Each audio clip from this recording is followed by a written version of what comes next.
Palavra da Verdade, com Hernandes Dias Lopes. E o texto que eu quero repartir com vocês está na primeira carta de Paulo aos Tessalonicenses, capítulo 4, versos 13 a 18. Abra sua Bíblia comigo nesta passagem. 1 Tessalonicenses 4, 13 a 18. Lido o texto, mantenha sua Bíblia aberta comigo nesta passagem, por gentileza.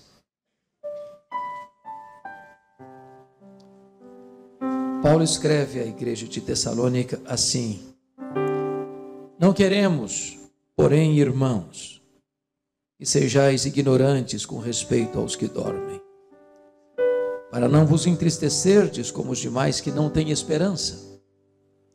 Pois se cremos que Jesus morreu e ressuscitou, assim também Deus, mediante Jesus, trará em sua companhia os que dormem. Ora, ainda vos declaramos por palavra do Senhor isto: nós, os vivos, os que ficarmos até a vinda do Senhor, de modo algum precederemos os que dormem. Porquanto o Senhor mesmo, dada a sua palavra de ordem, ouvida a voz do arcanjo, e ressoada a trombeta de Deus, descerá dos céus, e os mortos em Cristo ressuscitarão primeiro. Depois nós, os vivos, os que ficarmos, seremos arrebatados juntamente com eles, entre nuvens, para o encontro do Senhor nos ares, e assim estaremos para sempre com o Senhor. Consolai-vos, pois, uns aos outros com estas palavras. Amém. Bom, Paulo era um teólogo e Paulo era um pastor. Paulo aproveitava os problemas que as igrejas locais que ele havia plantado enfrentavam para trazer bases doutrinárias sólidas para a igreja. Vocês bem sabem que Tessalônica era uma cidade grega. Tessalônica era a capital de uma província romana grega, a província da Macedônia. E o problema que está acontecendo aqui é que o pensamento secular, o pensamento do mundo, a cosmovisão que as pessoas tinham lá fora, estava entrando para dentro da igreja e formatando o pensamento da igreja. Em vez da igreja influenciar o mundo estava influenciando a igreja. O que está acontecendo aqui? Por que Paulo está escrevendo essa carta? O problema está aqui no verso de número 13. Olha o que ele diz: não queremos, porém, irmãos, que sejais ignorantes com respeito aos que dormem, para não vos entristecerdes como os demais que não têm esperança. É que os gregos tinham como pilar do seu pensamento o chamado dualismo. O que é isso? Para os gregos, a matéria que você pega, toca, tange, era essencialmente má. O espírito imaterial, espiritual, intangível, era para eles essencialmente bom. Em virtude disso, os gregos negavam a criação, a encarnação e a ressurreição. Na cabeça dos gregos, quando uma pessoa morria, a alma era liberta da prisão do corpo. O corpo era uma masmorra, um claustro. Então, morrer para eles era a libertação. E a alma saía dessa prisão. O corpo imaterial é mau. A alma imaterial é boa. Só que a alma boa vive numa prisão, numa masmorra, num cárcere chamado corpo. E na cabeça deles, quando alguém morria, era o auge, era a apoteose. Por quê? Porque a alma imaterial escapava, fugia, se libertava do corpo que é material e é mau em si mesmo. Com isso, quando alguém morria, era uma tristeza. A igreja ficava completamente isolada. Não tinha esperança.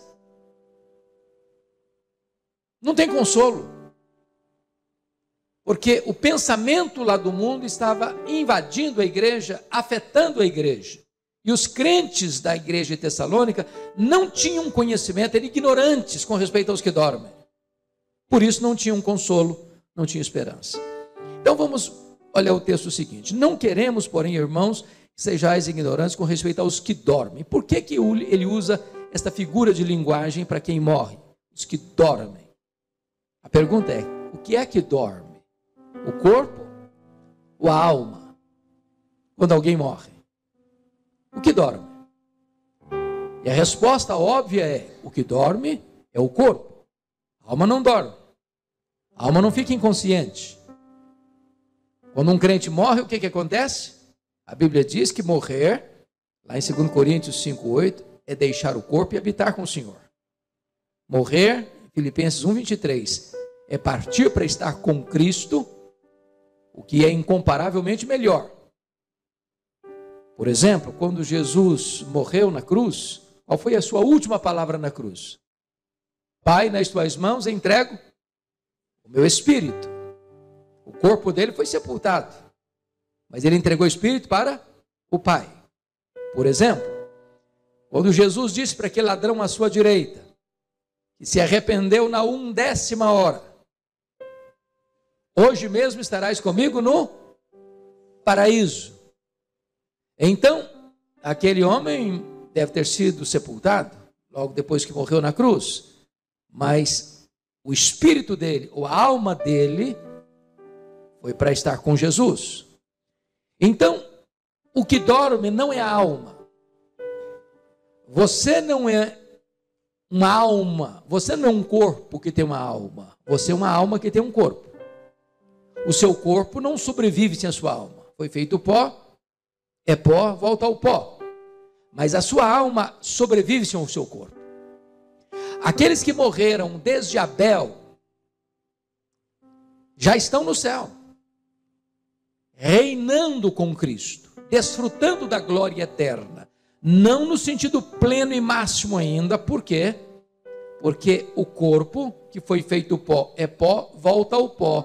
Só quando Jesus voltar em majestade e glória é que os mortos vão ressuscitar. Então diz a Bíblia que todos ouvirão a sua voz e sairão dos túmulos, uns para a ressurreição da vida, outros para a ressurreição do juízo. Agora, por que Paulo usa essa figura de linguagem, dormir? Não quero que vocês sejam ignorantes com respeito aos que dormem. Para nos trazer duas coisas à memória. Primeiro, quem dorme, descansa. Não é isso? Você dorme para quê? Para descansar. Então, o que é morrer para um crente? Apocalipse 14:13 diz assim: bem-aventurados aqueles que desde agora morrem no Senhor, para que descansem das suas fadigas. Então, morrer para um crente, descansar. Em segundo lugar, quem dorme vai acordar. Se não acorda, não dormiu, morreu. Não é verdade? Então, o que Paulo quer dizer com essa figura? Que a morte é temporária, a morte tem prazo de validade, a morte não é definitiva e nem permanente. Por quê? Porque quando um crente morre, é como se ele estivesse dormindo. A convicção plena é que ele vai acordar na gloriosa volta do Senhor Jesus, quando os mortos ouvirão a sua voz e sairão dos túmulos. Bom, o problema é que agora os crentes, influenciados por um pensamento secular, por um pensamento grego, pelo helenismo grego, estavam sem qualquer esperança, sem qualquer consolo na hora da morte. Esse problema não é só da igreja tessalônica, não. Tem uma outra igreja grega no Novo Testamento. Que igreja é essa? A igreja de Corinto. Se Tessalônica era capital de uma província romana da Grécia, a Macedônia, Corinto, era capital de uma outra província romana grega, que era a província da Acaia. Então, não precisa abrir lá, eu vou ler aqui para você. O que estava acontecendo lá em Corinto? A mesma coisa, o mesmo problema. Capítulo 15, versículo de número 12. Preste atenção no que eu vou ler.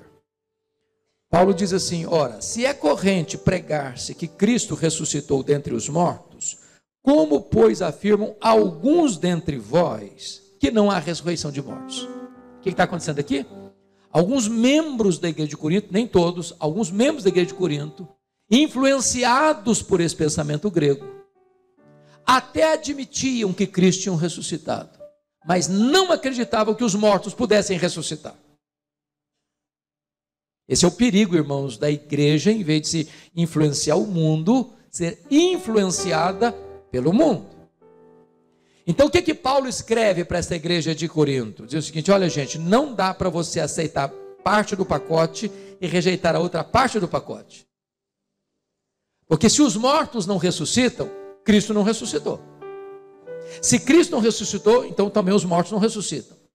Agora, se Cristo não ressuscitou, é vã a nossa fé, é vã a nossa pregação. Os que morreram em Cristo pereceram. Então não tem redenção, então não tem consolo. Então, nós somos os mais infelizes de todos os homens, se a nossa esperança se limita apenas a esta vida. Mas de fato Cristo ressuscitou com primícia de todos os que dormem. Bom, meus irmãos, o problema permanece ainda hoje, porque tem muitas pessoas que não têm esperança na hora da morte. Por exemplo, se você perguntar assim para um materialista, um ateu, o que acontece quando uma pessoa morre? Qual a resposta dela? Morreu, acabou, não tem mais nada, começou a matéria, então não tem esperança nenhuma.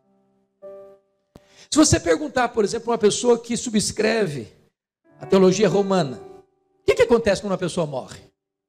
Ela vai responder: bom, ela não é tão boa para ir direto para o céu, ela não é tão má para ir direto para o inferno, então ela morreu, vai para um purgatório.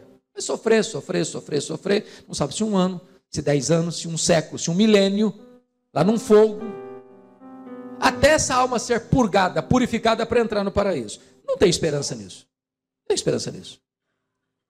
Se você perguntar para outra pessoa espiritualista, o que acontece quando uma pessoa morre? Ela vai dizer o seguinte: olha, morreu, o espírito desencarna, reencarna, desencarna, reencarna, desencarna, reencarna, desencarna, reencarna, num processo ad infinito. Também não tem esperança nisso. Se você perguntar para uma outra vertente assim, o que acontece quando a pessoa morre? Ela vai dizer: bom, morreu, a alma fica dormindo, junto com o corpo, inconsciente. Também não tem esperança nisso. Não tem consolo nisso. A pergunta é: o que a Bíblia diz? O que a Bíblia diz é que quando um crente morre, nós estamos falando aqui do povo de Deus, quando um crente morre, está lá em Hebreus, o espírito é imediatamente aperfeiçoado e entra na glória. O que a Bíblia diz que morrer é deixar o corpo e habitar com o Senhor. O que a Bíblia diz é que morrer é partir para estar com Cristo, o que é incomparavelmente melhor. O que a Bíblia diz é que os que morrem no Senhor são felizes, bem-aventurados. Então preste atenção, eu não preciso especular. A primeira base da nossa esperança, eu quero chamar a sua atenção para isso, voltando lá para Tessalonicenses. A primeira base da nossa esperança está aí no versículo 15. Ora, ainda vos declaramos por palavra do Senhor isto. Ou seja, eu não preciso especular, eu tenho palavra de Deus sobre o assunto, eu tenho revelação de Deus sobre o tema, eu não preciso cogitar, eu não estou seguindo a corrente A, a corrente B, a corrente C, o que o teólogo A falou, o que o pensador cristão B disse. Não, Deus se revelou sobre o assunto, Deus tratou da matéria, a palavra dele traz para nós com clareza o que Deus diz sobre o assunto.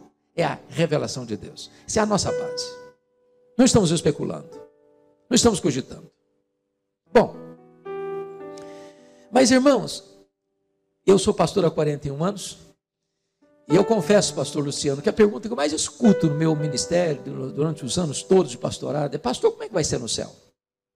Como é que vai ser? Por exemplo, nós vamos nos conhecer no céu?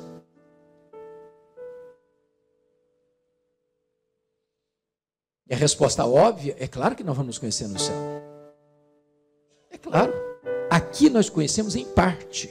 Lá conheceremos como somos conhecidos. Aqui vemos com embaçado, como espelho do primeiro século. Lá veremos face a face. Você já imaginou você morar com alguém eternamente sem saber quem ela é? Não faz sentido isso. Alguém diz: não, pastor, mas se nós vamos nos conhecer no céu, deve ser muito triste, porque se eu chegar lá e a minha mãe não estiver lá? E se eu chegar lá e meu pai não estiver lá? E se eu chegar lá, meu marido ou minha esposa não estiver lá? E se eu chegar lá, meu filho e minha filha não estiver lá? Aí perdeu a graça. Bom, a Bíblia diz que no céu não vai ter nenhum naipe, sombra de tristeza. Deus vai enxugar dos nossos olhos toda lágrima. Então não vai ter lembrança de nada daquilo que possa trazer para nós tristeza. Segundo, lá no céu, nós não vamos viver na mesma forma que vivemos aqui. Por exemplo, lá no céu nem se casa, nem se dá em casamento. Às vezes eu vejo em alguns funerais algumas cenas quase engraçadas, que não dá para nada ser engraçado num funeral, mas quase engraçado. 50 anos de casado, aí um parte primeiro. Aí quem ficou fica alisando a mãozinha gelada de quem partiu, dizendo, daqui a pouquinho eu vou também. Passando a imagem que vai continuar o casamento no céu. Não existe isso não. Casamento é só para esta vida. Aproveita e só agora. Alguém disse, ufa, até que enfim também, né? Que pena, podia demorar mais. Não, é só para aqui. É até que a morte os separe. Então não tem esse negócio de casado para sempre. Casar é só para aqui. Só para aqui. Segunda coisa, lá no céu, nós não vamos ser famílias como somos aqui. Ou seja, você não vai amar, embora vai saber, mas quem foi aqui, seu pai, sua mãe, seu marido, sua mulher, seu filho, sua filha, você vai amar Abraão, Isaac e Jacó. Mas você vai reconhecer quem foi Moisés, quem foi Elias, os discípulos reconheceram no Monte da Transfiguração. Você vai saber quem foi Abraão, Isaac e Jacó. Lá seremos uma única e só família, a família do Deus vivo. Mas alguém pergunta, mas como é que vai ser esse corpo lá no céu? Vou tratar disso daqui a pouquinho, mas deixa eu dar uma palhinha no começo. Por exemplo, imagine você um bebezinho, está na barriga da mamãe, nem chegou a nascer, morreu no ventre da mãe. Vai ser um feto glorificado no céu? Ou imagine uma criança que acabou de nascer e morreu. Vai ser um bebê recém-nascido glorificado no céu? Ou imagine você uma pessoa que passou dos 100 anos na nossa geração, o que não é pouco raro hoje já, né? Já tem alguns. Lá em Vitória nós temos uma pessoa muito amada, está com 107 anos. E ela, pasmem vocês, enfia linha na agulha sem usar óculos. Eu fico com inveja santa dela. Então a pergunta é, e se uma pessoa morre com mais de 100 anos, vai ser um vovozinho, uma vovozinha de bengala no céu? Como é que vai ser o nosso corpo lá? O que a Bíblia diz é que nós teremos um corpo semelhante ao corpo da glória do Senhor Jesus.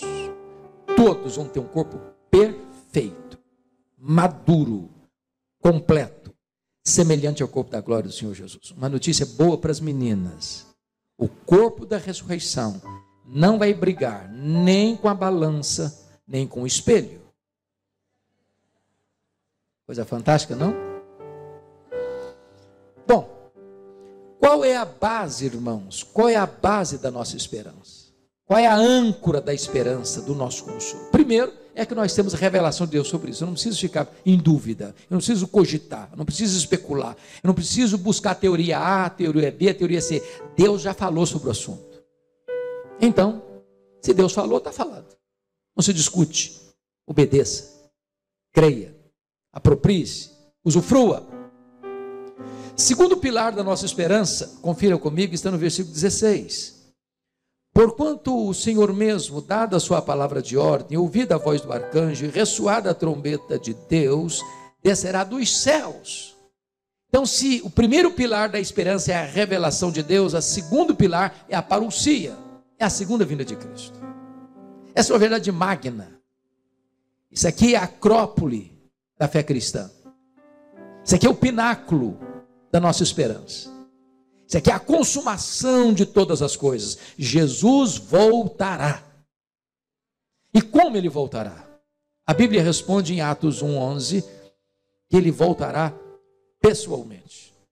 Quando os discípulos estavam lá no Monte das Oliveiras e Jesus está ascendendo aos céus entre nuvens, E eles estão olhando para as alturas, descem 2 anjos e perguntam assim para eles: varões galileus, por que estáis olhando para as alturas?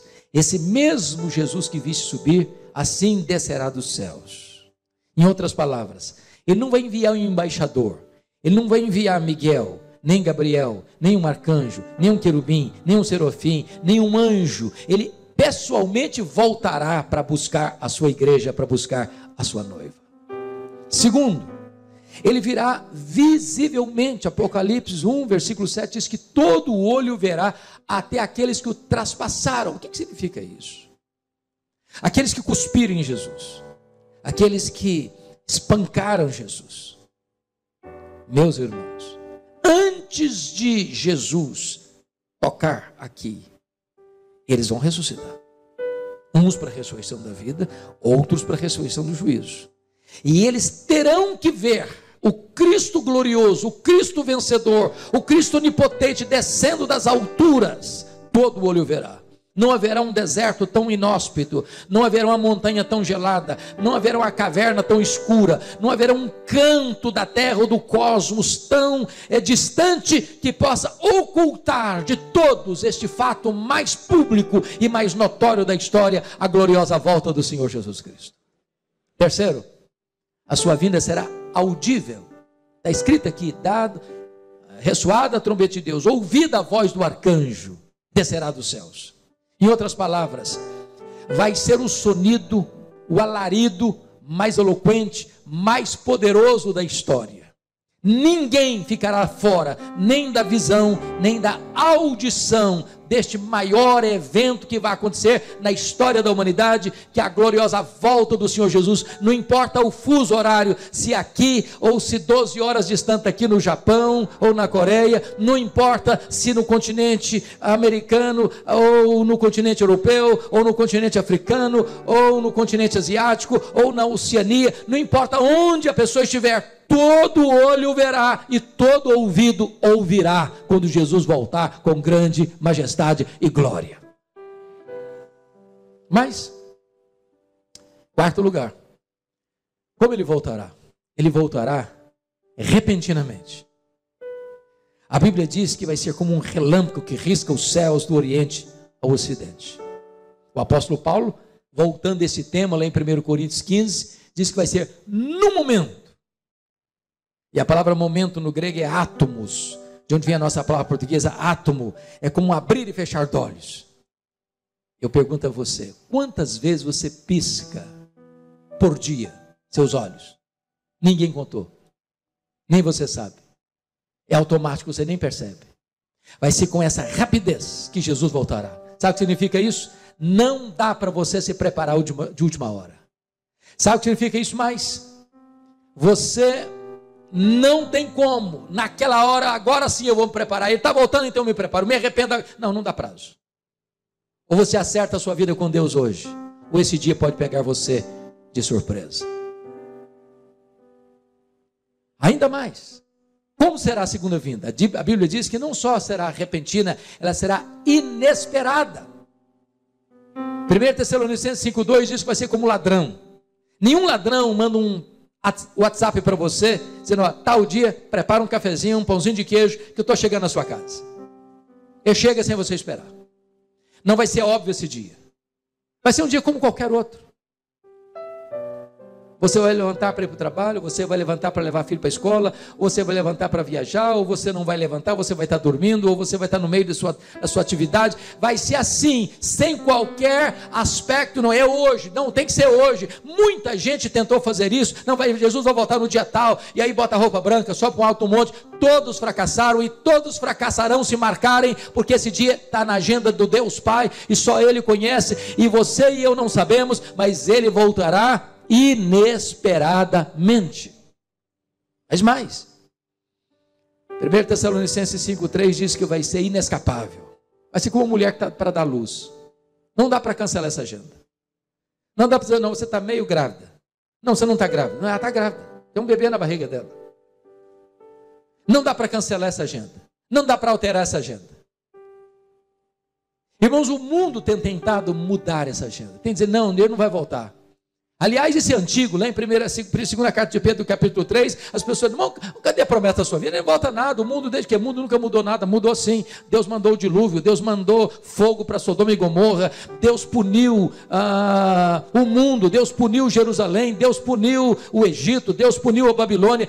Deus está agindo na história e Ele voltará, e não tem como escapar, não tem como escapar. Mas, finalmente, a segunda vinda será vitoriosa, gloriosa. A Bíblia diz que Ele vem com grande majestade e poder, e vai se assentar no trono, e vai julgar as nações, e vai colocar todos os inimigos debaixo dos seus pés. E diz Apocalipse que vai lançar no lago do fogo o anticristo, o falso profeta, o diabo, a morte, e todos aqueles cujos nomes não estão escritos no livro da vida. E então Ele vai entregar o reino ao Deus e Pai, e a sua vitória vai ser retumbante e completa, e nós reinaremos com Ele pelos séculos dos séculos. Amém. Essa é a nossa esperança, irmãos. Essa é a nossa convicção. Jesus vai voltar. A nossa pátria não é aqui. Nós nascemos de cima e nós iremos para cima.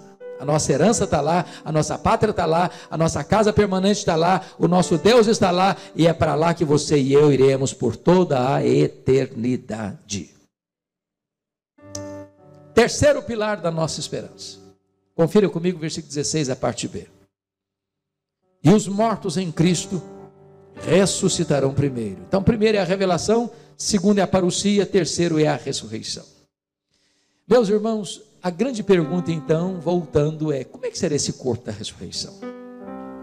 Porque notem vocês aqui, por favor, prestem atenção nisso.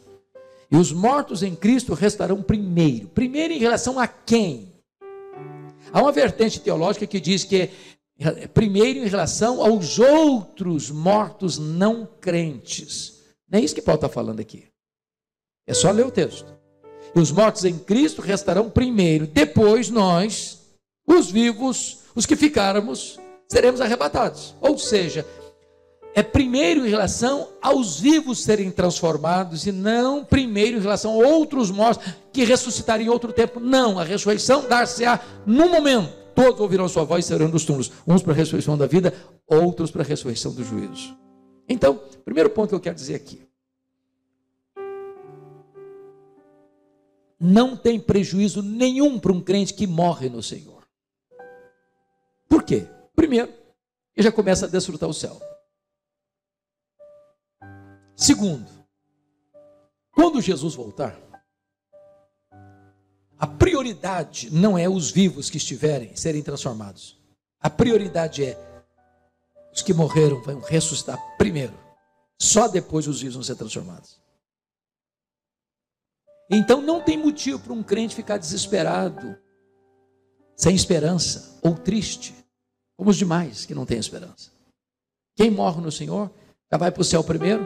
Quem morre no Senhor ressuscita antes dos vivos serem transformados. Então vamos entender isso aqui. Quando Jesus voltar, Ele vem com todos aqueles desde Abel que já estão lá com Ele. Esta alma glorificada volta com Ele entre nuvens com grande poder e majestade. E então aquele corpo que estava no pó é pó e voltou ao pó. Ao ouvir a voz do arcanjo, ressoada a trombeta de Deus, ouvindo a voz dele, ressurge dos mortos. Com um corpo, diz a Bíblia, imortal, incorruptível, poderoso, glorioso, espiritual, celestial, semelhante ao corpo da glória do Senhor Jesus. E este corpo glorificado então sobe e encontra com aquela alma que desceu, e agora sim se junta o corpo e a alma glorificado, e assim plenamente glorificado estaremos para sempre com o Senhor. A pergunta é: como é que vai ser esse corpo? Vamos para 1 Coríntios 15, porque lá Paulo responde isso de maneira linda e brilhante. Abra lá comigo, depois a gente volta para cá para encerrar. 1 Coríntios 15. Essa pergunta foi feita para Paulo, já lá no primeiro século. Versículo 35, olha aí. 1 Coríntios 15, 35. Mas alguém dirá: como ressuscitam os mortos? Em que corpo vêm? Essa foi a pergunta, é a pergunta de hoje. É a pergunta que eu mais escuto ainda hoje. Como é que vai ser esse corpo? Paulo responde essa pergunta usando 3 figuras, 3 metáforas. Primeira figura da ressurreição, no corpo da ressurreição, é a figura da semente, versículo 36. A segunda figura é a figura da carne, versículo 39. A terceira figura é a figura dos corpos celestes, versículo 40. Então, para Paulo, o corpo da ressurreição vai ser como uma semeadura. Então, me permita dizer isso, vai ter continuidade e vai ter descontinuidade. Por exemplo, se você plantar uma semente de manga, você não vai colher abacate, certo? Vai colher manga. Significa, morreu o Zé da Silva, não é o Antônio Pereira que vai ressuscitar, é o Zé da Silva. Morreu o crente, vai ressuscitar para a ressurreição da vida. Morreu o descrente, vai ressuscitar para a ressurreição do juízo. A morte não é uma varinha de condão que muda ninguém. Então isso é continuidade. Qual é a descontinuidade?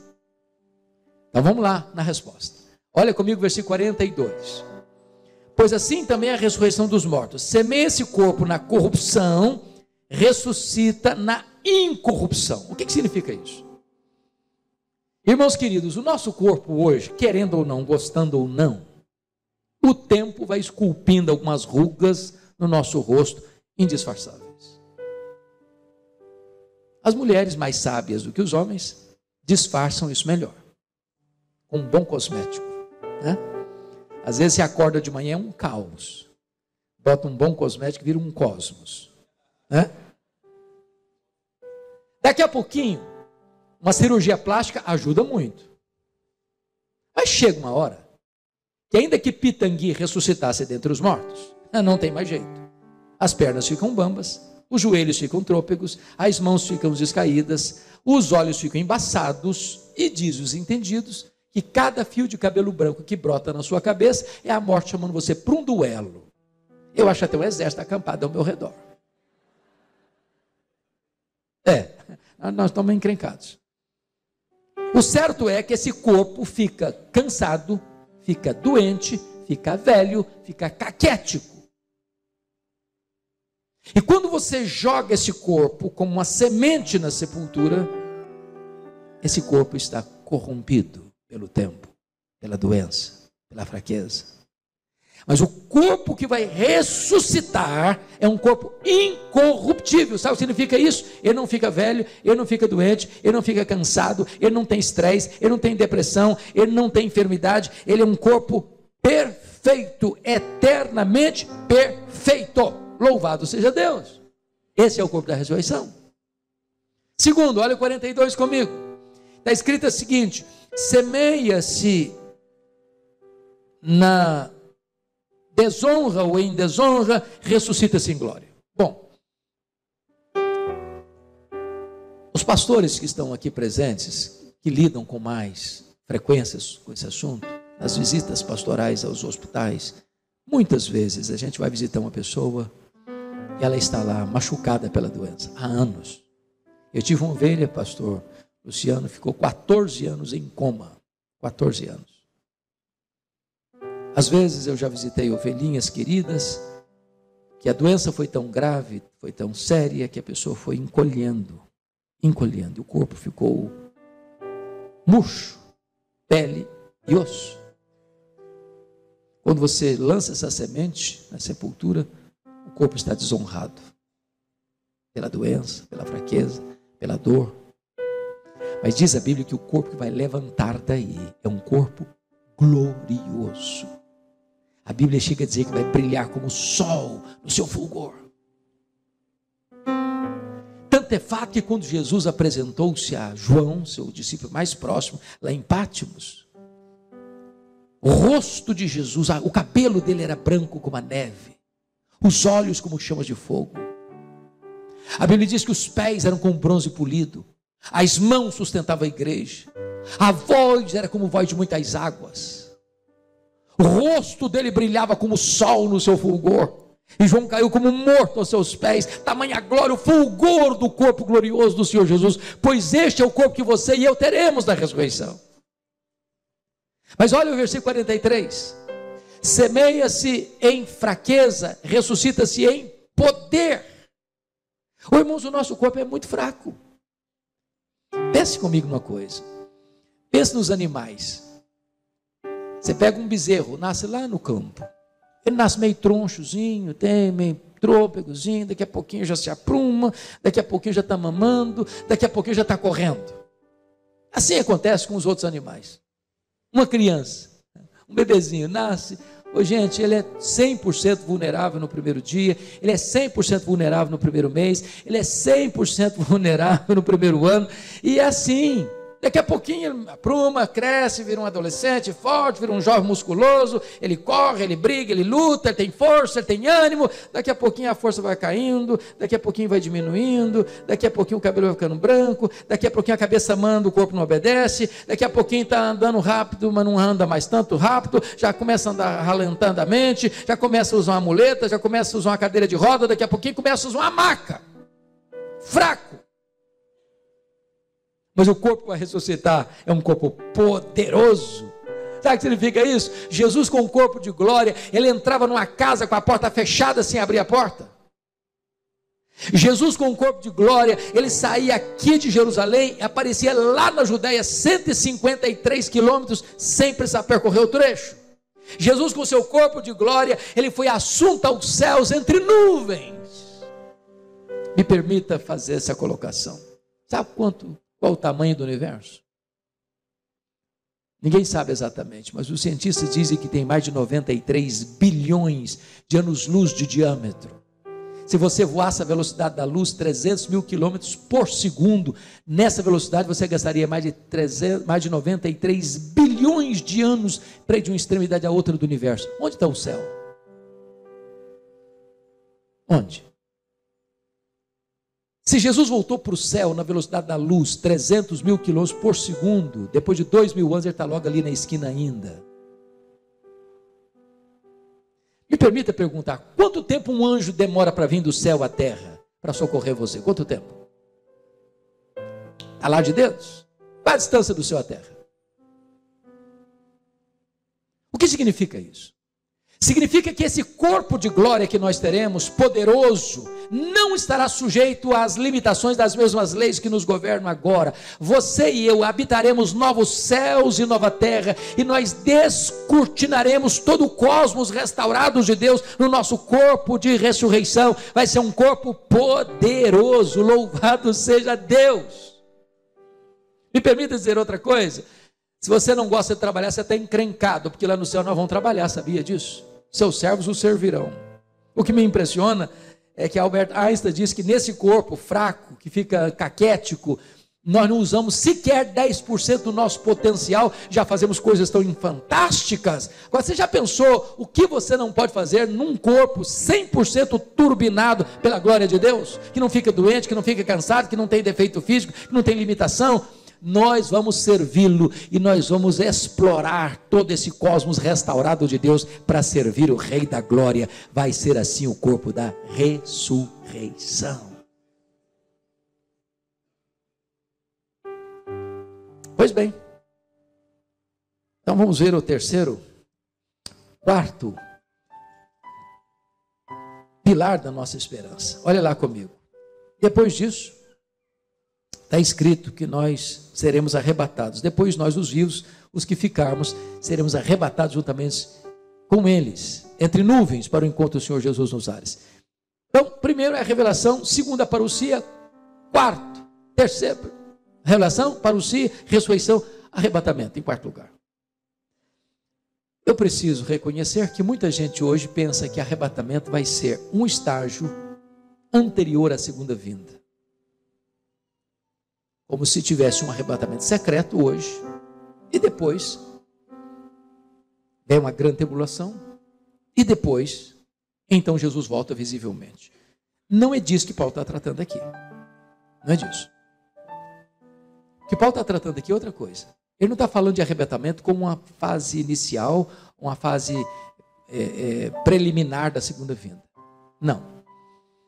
O que ele está dizendo aqui é que quando ele voltar, duas coisas vão acontecer. Primeiro, os mortos vão ressuscitar. Segundo, os vivos vão ser transformados. então, imediatamente, todos nós seremos o quê? Arrancados daqui, arrebatados, para encontrar o Senhor Jesus nos ares. Você já imaginou que cena vai ser essa? Você que sempre sonhou voar, você vai voar. Sem asas. Não vão ser anjos. E nós vamos ser arrancados daqui. Vamos ser tirados daqui. Nós vamos ser arrebatados para encontrar o Senhor Jesus nos ares. Algumas pessoas imaginam o arrebatamento da seguinte maneira. É a fase preliminar para eles.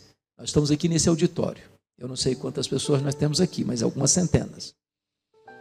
Aí Jesus volta secretamente. Desaparece aqui 80% do auditório. Aí os 20 que ficam, cadê? Cadê o fulano? Cadê o fulano? Cadê o Beltrano? Para onde foi? Você foi embora? Some, desaparece. Ou, na linguagem do cântico lá, o mercado está vazio. Pensa num avião. Você está num supersônico, um avião a jato com 400 e tantos passageiros. O piloto é crente. De repente o piloto some, o avião quer desgovernar no ar. Não é propriamente isso que a Bíblia está dizendo. Não. O arrebatamento não é distinto da segunda vinda. É a segunda vinda. O arrebatamento apenas está afirmando que quando ele voltar na segunda vinda, duas coisas vão acontecer: os mortos ressuscitam, os vivos são transformados e arrebatados, e então todos nós agora, formando um só povo, uma só igreja glorificada, seremos arrancados aqui, seremos arrebatados para encontrar o Senhor Jesus nos ares. Essa é a nossa esperança, essa é a nossa base de esperança, essa é a nossa convicção, essa é a glória da promessa de Deus para a sua igreja. E Paulo termina. Primeiro, a revelação. Segundo, a parousia. Terceiro, a ressurreição. Quarto, arrebatamento. Quinto, a reunião. E assim estaremos para sempre com o Senhor. Não tem despedida, não tem adeus, não tem separação. Por que eu acho bonito isso? A gente vive hoje num mundo da mobilidade, não é verdade? Me permita uma pergunta diagnóstica. Quem mora aqui em Maringá? Levanta a mão, fazendo favor. Obrigado. Quem tem filhos que não moram em Maringá, moram em outra cidade, levanta a mão. Bastante gente. Quem tem filhos aqui, ou parentes próximos, que moram em outro país que não o Brasil, levanta a mão. Muita gente. Vocês se encontram de vez em quando só. Vocês têm boas reuniões apenas de forma virtual, com FaceTime. Vocês sentem saudade. Não é verdade? Quando nós formos juntos para o céu, não vai ter mais saudade. Não vai ter morando alguém aqui, outro ali, outro lá. Nós estaremos para sempre com o Senhor. Não tem adeus, não tem despedida, não tem tristeza, não tem choro de saudade. Nós estaremos para sempre com o Senhor. Nós veremos a face de Jesus, nós serviremos a Jesus, nós reinaremos com Jesus, nós usufruiremos a glória de Jesus, nós conheceremos mais e mais e mais e mais, sem nunca esgotar o conhecimento de Jesus, e nós estaremos para sempre, onde não tem choro, onde não tem lágrima, onde não tem dor, onde não tem luto, onde a morte já não mais existirá. Esta é a convicção do cristão, esta é a palavra de Deus para você, este é o consolo que Deus traz para a sua igreja. Como é que Paulo começou esse texto? Eu não quero, meus irmãos, que vocês vivam como aqueles que ignoram, que não sabem, são ignorantes a respeito daqueles que dormem, para vocês não viverem como aqueles que também não têm esperança. Como é que ele termina o texto? Versículo 18: consolai-vos, pois, uns aos outros, com essas palavras. Eu acho isso tão bonito, porque Paulo está sendo teólogo, Paulo está sendo pastor. Em vez de o povo de Deus ficar sem conhecimento, sem esperança, o povo de Deus recebe consolo, e o povo de Deus se transforma em instrumentos de consolação. O mundo está muito machucado, as pessoas estão muito feridas, as pessoas estão muito desesperadas. E sabe, irmãos, não há consolo nem esperança fora do Evangelho. Não há esperança fora de Cristo. Não há esperança fora das promessas da palavra de Deus. Esta igreja é um povo que conhece.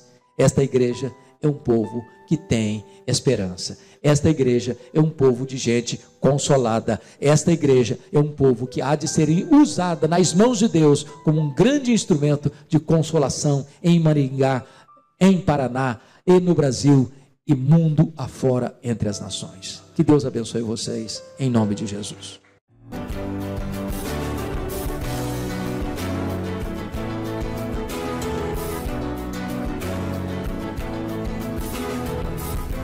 Palavra da Verdade, com Hernandes Dias Lopes.